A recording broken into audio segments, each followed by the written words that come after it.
అందరికీ నమస్కారం అండి. అందరూ ఎలా ఉన్నారు? నేను చాలా బాగున్నానండి. మీ అందరూ కూడా బాగుండాలి. ఆ హరిహరాదుల యొక్క కృపా కటాక్షాలు అందరూ కలిగి అందరూ సుఖశాంతులతో ఉండాలని కోరుకుంటూ, మనము కార్తీక మాసంలో చాలా చివరి దశలలో ఉన్నాం. అంటే మనకి ఇక 4, 5 రోజులు మాత్రమే కార్తీక మాసం ఉంది. ఆ తర్వాత కార్తీక మాసం పూర్తి ఫలితాన్ని ఇచ్చేదే మనకి పోలీ పాడ్యమి.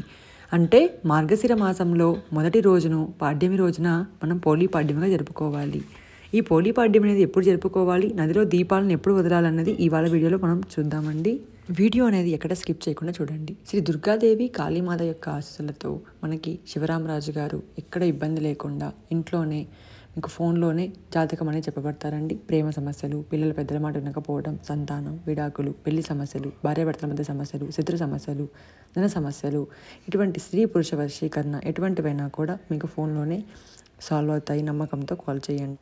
కార్తీక మాసంలో నెల రోజులు 30 రోజులు మనం దీపారాధన చేసుకుంటే ఎంతో పుణ్య ఫలితాన్ని అయితే సంపాదించుకోగలం. అయితే మనం పీరియడ్ కారణంగాను, సూతకం కారణంగాను, ఏదైనా ఒక సంవత్సరం కారకంగాను మనము దీపారాధన అనేది ఏదైనా ఒక రోజు అనేది మిస్ అయి ఉంటుంది కదా. ఆ యొక్క దీపారాధన ఫలితాన్ని పొందడమే ఈ పోలీ పాడ్యమి 30 రోజుల ఫలితం అనమాట. కాబట్టి ఎప్పుడు వచ్చిందని చూద్దాం. అలాగే నదిలో దీపాలను ఎప్పుడు వదలాలన్నది ఇప్పుడు చూద్దాం. పంచాంగం ప్రకారం మార్గశిర మాసంలో వచ్చే పాడ్యమి తిథి మనకు ఇంపార్టెంట్ కదండి. అయితే స్వస్తి స్త్రీ చంద్రమాన క్రోధినామ సంవత్సరం దక్షిణాయనం శరదృతువు మార్గశిర మాసం శుద్ధ పాడ్యమి తిథి చూసుకున్నట్లయితే డిసెంబర్ 1 ఆదివారం ఉదయం 11:02 ప్రారంభమై డిసెంబర్ 2 సోమవారం ఉదయం 11:56 వరకు అయితే ఉంటుంది.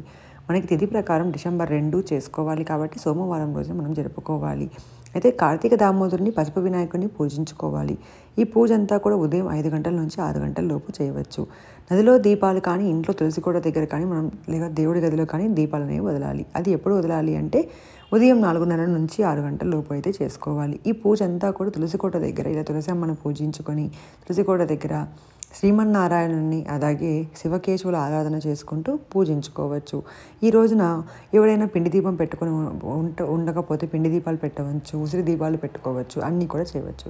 కానీ ఈ 365 రోజు ఒత్తులు అనేవి ఉంటాయి కదండి. ఆ ఒత్తు దీపం అనేది ఇప్పుడు పెట్టినా మీకు ఫలితం అనేది కార్తీక మాస ఫలితం అనేది రాదు. ఎందుకంటే ఇది మా కార్తీక మాసం కాదు, మార్గశిర మాసం, అలాగే పాడ్యమి తిథి.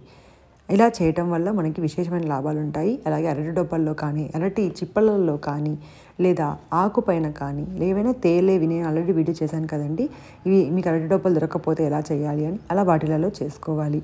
అయితే 31, 33, 35 అంటున్నారు. ఇవి ఏంటి అంటే నెల రోజులకు కాను 30 ఒత్తులు. అలాగే మనం వినాయకుడి పూజ చేస్తాం కదా, వినాయకుడికి ఒకటి అన్నట్టు 31 ఒత్తి పెడతాం. లేదా మళ్ళీ మనం ఇటు మార్గశిర మాసంలో కూడా వచ్చాం కదండి, దానికి ఒక ఒత్తి కావాలి కదా అని 32 దానికి, ఇంకొకటి వచ్చేసి దామోదరికి కార్తీక దామోదరికి చేస్తాం కదా అని 33 ఒత్తులు చేస్తారు. ఇంకొందరు నదిలో వదులుతున్నాం కదా అని నదీమాతకు ఒకటి, దాంతోపాటుగా శివకేశవులకు ఒకటి, అలాగే శ్రీమన్నారాయణకు ఒకటి అంటే 35 ఒత్తులు వదులుతారు.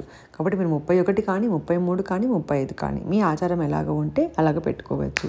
లేదు మాకు ఆచారం లేదు, మేము ఇప్పుడే ఫస్ట్ చేస్తున్నాము మీలాంటి యూట్యూబర్స్ని చూసి అన్న వాళ్ళు మీరు 31 పెట్టండి చాలు. ఎందుకంటే నెల రోజులకు కాబట్టి. అలాగే వినాయకుడికి ఒకటి వెలిగించుకోవాలి కాబట్టి 31 ఒత్తులు. దీపాలు నదిలే వదిలేది మాత్రము మనం ఇంట్లో ఎంతమంది ఉంటామో అన్ని దీపాలు వెలిగించుకోవాలి. అంటే 2 ఒత్తులు ఒకటిగా చేసి వెలిగించుకోవాలి. అలాగే ఈ 31, 33, 35 అన్నవి మాత్రము పక్కన మనం పిండి ప్రమిద కానీ లేకుంటే మట్టి ప్రమిద కానీ చేసుకొని 33 ఒత్తులు చేసుకొని అలాగైనా వెలిగించవచ్చు. లేదా దీన్ని కూడా ఒక ప్రమిద డొప్పలో వేసుకొని దీన్ని కూడా మనం అలాగే వదులుకోవచ్చు. ఇలా చేయాలండి.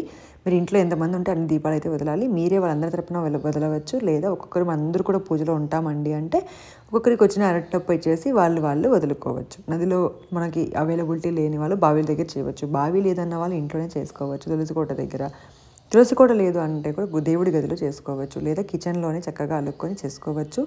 ఈ పూజ విధానం కిచెన్లో అయితే ఎలా చేసుకోవాలి ఇవన్నీ కూడా నేను పోస్ట్ చేస్తానండి.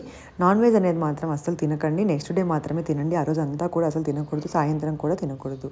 లైక్ చేయండి, షేర్ చేయండి, సబ్స్క్రైబ్ చేయడం మాత్రం మర్చిపోకండి.